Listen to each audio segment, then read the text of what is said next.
Hello students, welcome to the channel. हम लोगों ने प्रीवियस वीडियो में विजयनगर साम्राज्य के बारे में अध्ययन किया था। आज हम उसको थोड़ा सा और आगे डिस्कस करेंगे।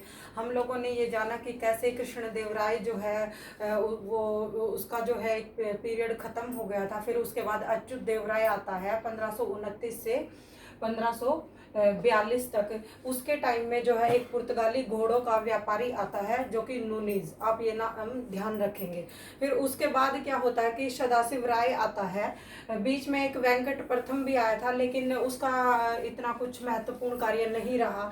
तो सदाशिव राय जब आता है तो उसका जो समय है वो 1543 से 1576 तक माना गया है। अब इसके समय में क्या होता है कि मंत्री है राजा राम, उसके हाथों में ये सब पावर सारी शक्तियां होती हैं। तो उस समय में जैसे मुस्लिम समुदाय भी था और हिंदू भी थे, तो उन दोनों में आपस में कुछ ना कुछ किसी चीज़ों को लेकर, कभी धर्म को लेकर आपस में झगड़ा होता रहता था। तो ये कुछ समय ऐसे ही चलता है। तो उसी के साथ साथ बहमनी जो था साम्राज्य, वो 5 शाखाओं में विभाजित था। तो उसकी 4 शाखाएं मिलके 1565 में जो है ये गोलकुंडा, अहमदनगर, बीदर और बीजापुर, इसमें बरार नहीं था। तो ये 4 शाखाएं मिलके तालीकोटा का एक युद्ध होता है। आप इसे ध्यान से सुनेंगे क्योंकि ये काफ़ी महत्वपूर्ण है। और इसी से फिर आगे ये होता है कि विजयनगर साम्राज्य धीरे धीरे अपने पतन की तरफ चला जाता है। तो तालीकोटा का युद्ध होता है। इसे कहीं कहीं बन्नी हट्टी का युद्ध भी कहा गया है और इसे राक्षसी तांगड़ी का युद्ध भी कहा गया है, क्योंकि ये राक्षसी तांगड़ी के मैदानों में हुआ था। तो 1565 में जो है विजयनगर साम्राज्य और बहमनी की 4 शाखाओं के मध्य युद्ध होता है। तो उसमें जो है राजा राम को बुरी तरह से जो है परास्त कर दिया जाता है और हम्पी जो है उस नगर को, उसके साम्राज्य को, उसके वैभव को पूरी तरह से रोंद दिया जाता है और राजा राम फिर मारा जाता है। राजा राम के मरने के बाद जो है अब ये जो हम्पी था वो बिल्कुल ध्वस्त हो गया था और उसमें सदाशिव का शासन चलता रहा, लेकिन हम्पी जो है उसका सर्वनाश कर दिया था इस युद्ध ने, तालीकोटा के युद्ध ने। 1565 में जो है राक्षसी तांगड़ी का युद्ध भी इसको बोला गया। उसके बाद फिर इसी के समय में एक इटली यात्री सीजर फेडरिक आया था। तो आपको ये चीज़ें ध्यान रखनी है कि किस राजा के समय कौन सा जो है यात्री आया या कौन सा व्यापारी आया। फिर उसके बाद जो है यहाँ तक जो है हमारा तुलु वंश चलता है, वो फिर खत्म हो जाता है। फिर 1570 में जो है राजा राम का भाई होता है तिरुमल, वो अराविडु वंश की शुरुआत करता है वहीं पे हम्पी में। लेकिन हम्पी जो है बिल्कुल उसका जो वैभव है वो खत्म हो गया था। तो राजा राम का जो भाई है तिरुमल, वो राजधानी बदलकर हम्पी से पेनुगोंडा ले जाता है, जो कि आंध्र प्रदेश में थी। हम्पी जो है वो कर्नाटक के बेल्लारी में था, लेकिन अब हम्पी खत्म हो चुका था बिल्कुल। तो फिर वो राजधानी बदल देता है राजा राम का भाई तिरुमल, जो कि पेनुगोंडा लेके चला गया। अब हम जब कभी भी किसी भी साम्राज्य का अध्ययन करते हैं तो उसमें ये देखते हैं कि किस राजा ने क्या महत्वपूर्ण काम किए, या वो क्यों प्रसिद्ध हुआ, या फिर वहाँ पर क्या ऐसा हुआ, कौन यात्री आया, इन सब चीज़ों के बारे में क्वेश्चन बनते हैं।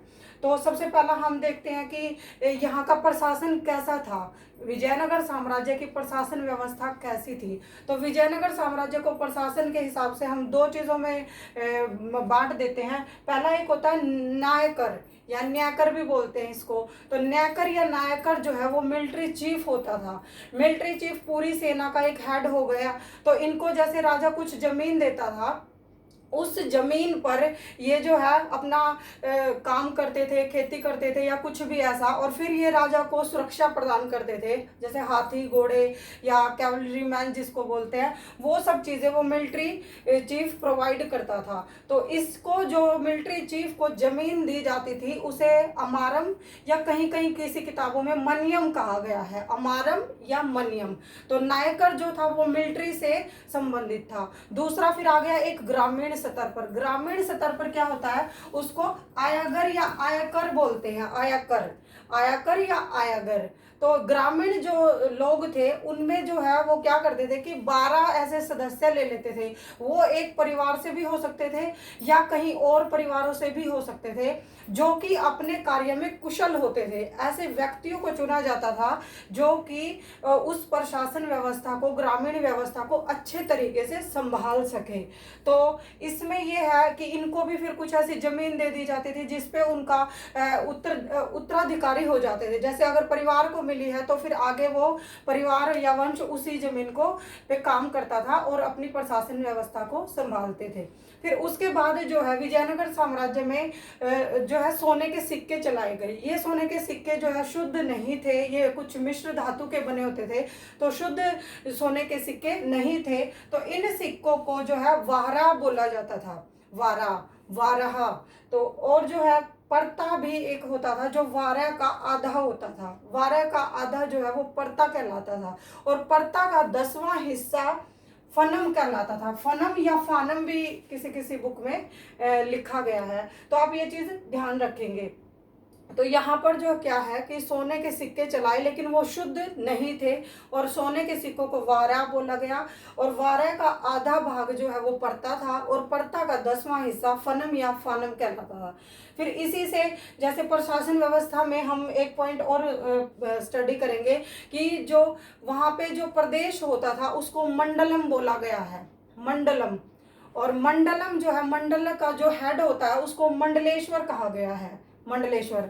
फिर ऐसे जैसे अभी जिले होते हैं तो जिलों को, प्रदेश को जिलों में बांटा जाता है जैसे, तो उस मंडल को जिलों में बांटा गया तो जिले का नाम नाडु रखा गया और उस नाडु का एक हेड होता था नाडु प्रभु, नाडु प्रभु। फिर जिला जो है, फिर जैसे अब गांव में है तो तब ग्राम होता था और ग्राम का जो हेड होता था, अध्यक्ष होता था, वो गोड़ या गोड़ा होता था, गोड़ा।